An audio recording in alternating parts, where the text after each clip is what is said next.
Hi, I'm Dr. David Goldblum.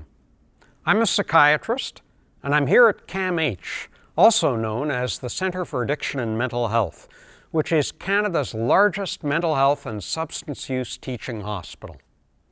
In this series, we're exploring the top mental health questions on the internet, so make sure to subscribe to our channel and turn on the notification bell to stay informed. Schizophrenia and related mental health disorders, collectively called schizophrenia spectrum disorders, are complex mental illnesses that affect how a person thinks, feels, behaves, and relates to others. Schizophrenia spectrum disorders occur in both men and women, though it is slightly more common in men. People experiencing symptoms of schizophrenia spectrum disorders may have their thoughts and perceptions, what they hear and see, disrupted, and they may have difficulty recognizing what is real and what is not. About 1% of the population will develop schizophrenia spectrum disorders. It's estimated that more than 2 out of 3 people with schizophrenia spectrum disorders in the world do not receive specialized mental health care, though effective care options do exist, and with the right support, many people do recover. It is not known for certain what causes schizophrenia spectrum disorders, though researchers believe that a combination of biological and environmental factors contribute to its development. Research has shown that the risk of developing schizophrenia spectrum disorders may be higher when a close family member has the condition. Schizophrenia spectrum disorders may be influenced by how the brain develops before and around the time of birth and during childhood and adolescence. People who experience social hardship or trauma, particularly during childhood, have a higher risk. Cannabis use increases the risk of developing schizophrenia spectrum disorders in young people, and research shows it may trigger an earlier onset in people who may already have a higher likelihood of developing the disorder. Schizophrenia spectrum disorders can affect how someone perceives reality through all of their senses. A person with schizophrenia spectrum disorders might experience delusions, which are very fixed false beliefs that something is true despite evidence that it is not, and it can make them fearful or agitated. They may also experience hallucinations, making them hear, smell, see, touch, or taste things that are not actually there. Their thinking may be disorganized, which could present as jumbled or irrelevant speech. Their behavior may seem out of touch with reality.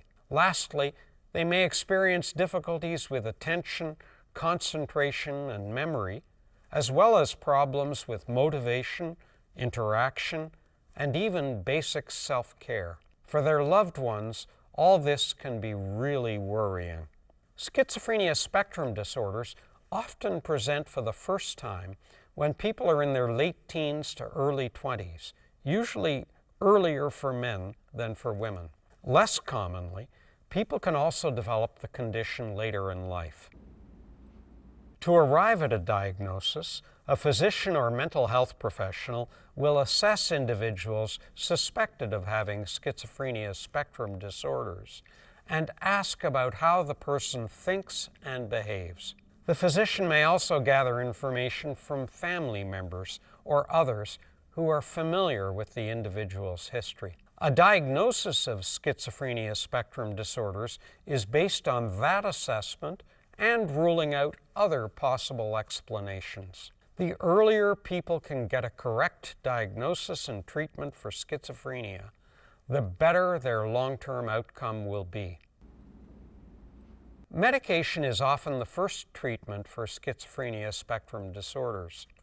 The main medications used to treat the symptoms are antipsychotics. They may sometimes be used in combination with other medications to help with side effects. Sometimes, if required, medications for other mental health symptoms, such as mood stabilizers, sedatives, and antidepressants, can be prescribed as well.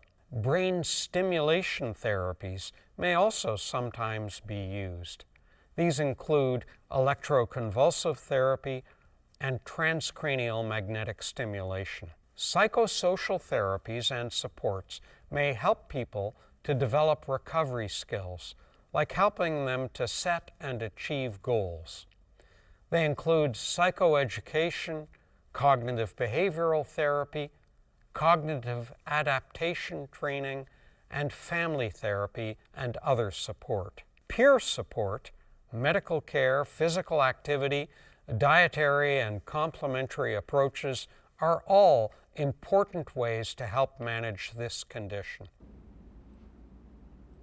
Because researchers are still working to uncover the causes of schizophrenia spectrum disorders, prevention strategies are not entirely clear. However, we obviously want to avoid social hardship or trauma, particularly during childhood, as these are risk factors for a wide range of adult difficulties. And we should pay attention to the relationship between cannabis use in young people who are at genetic risk for psychosis and the early onset of schizophrenia spectrum disorders. The way we think about schizophrenia spectrum disorders has changed over time. While it sometimes can be chronic and a deteriorating condition requiring lifelong care, recovery is increasingly a realistic possibility for many people. Recovery is seen as a process of gaining control over one's life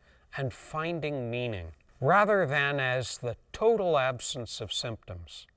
Exciting research is happening on this condition all around the world, including at CAMH. I'm Dr. David Goldblum.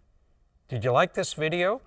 Subscribe to our channel for more evidence-based insights on mental health and substance use.